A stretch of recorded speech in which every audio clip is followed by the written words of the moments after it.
Hello guys, welcome back to our new video.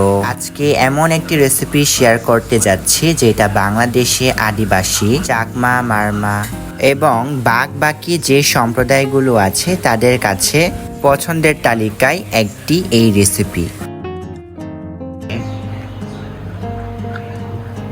তো এগুলো কিন্তু গতকালকে সিদ্ধ করা হয়ে গেছে অলরেডি। সিদ্ধ করে এটা ফ্রিজে রেখে দিয়েছিলাম।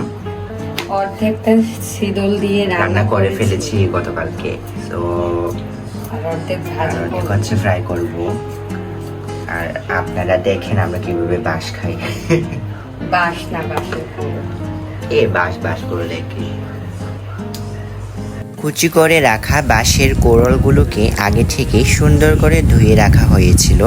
এখন রান্না করার পালা। তাই তো প্রথমে একটা ফ্রাই প্যান নিলাম, এরপর পরিমাণ মতো সয়াবিন তেল ঢেলে দিলাম। সয়াবিন তেল গরম হয়ে আসলে সেখানে দিয়ে দিতে হবে পেঁয়াজ কুচি আর রসুন কুচি। পেঁয়াজ কুচি আর রসুন কুচিকে কিছুক্ষণ নাড়িয়ে দেওয়ার পর হালকা বাদামি কালার হয়ে আসলে সেখানে দিয়ে দিতে হবে হলুদের গুঁড়ো, মরিচের গুঁড়ো। যেহেতু এই হলুদের গুঁড়োগুলো একদম অথেন্টিক আমাদের পাহাড়ের জুম থেকে ছিল, তাই খুব অল্প পরিমাণে দিয়েছি, কারণ অথেন্টিক হলুদগুলো একটুতেই কিন্তু কালার বেশি হয়ে যায়। করে রাখা বাঁশকুড়োল এখানে অ্যাড করব। কালারটা দেখতে পাচ্ছেন কি সুন্দর কালার হয়েছে।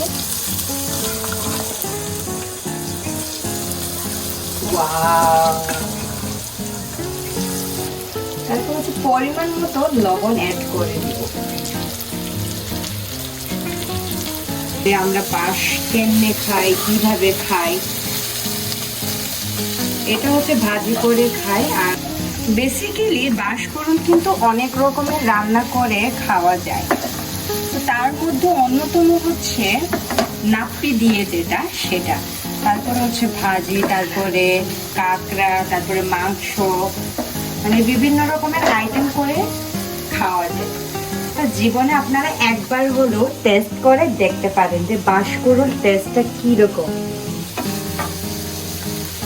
এরপর হচ্ছে আমি প্রায় 20 মিনিটের মতো ঢাকনা দিয়ে এটা সিদ্ধ হওয়ার জন্য কিছুক্ষণ রেখে দিব।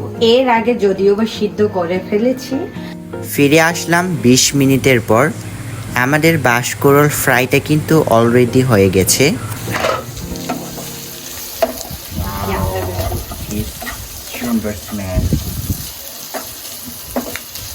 যেমন সুন্দর স্মেল, খেতেও কিন্তু খুবই সুস্বাদু।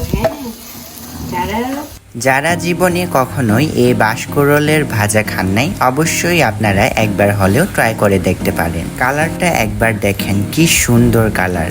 আর হ্যাঁ, আপনাদের কাছে রেসিপিটা যদি ভালো লেগে থাকে তাইলে অবশ্যই আমাদের ভিডিওতে লাইক, কমেন্ট এবং শেয়ার করবেন। আর সাবস্ক্রাইব করতে ভুলবেন না। সাবস্ক্রাইব করে পাশে থাকা বেল নোটিফিকেশনটা অবশ্যই অন করে দিবেন।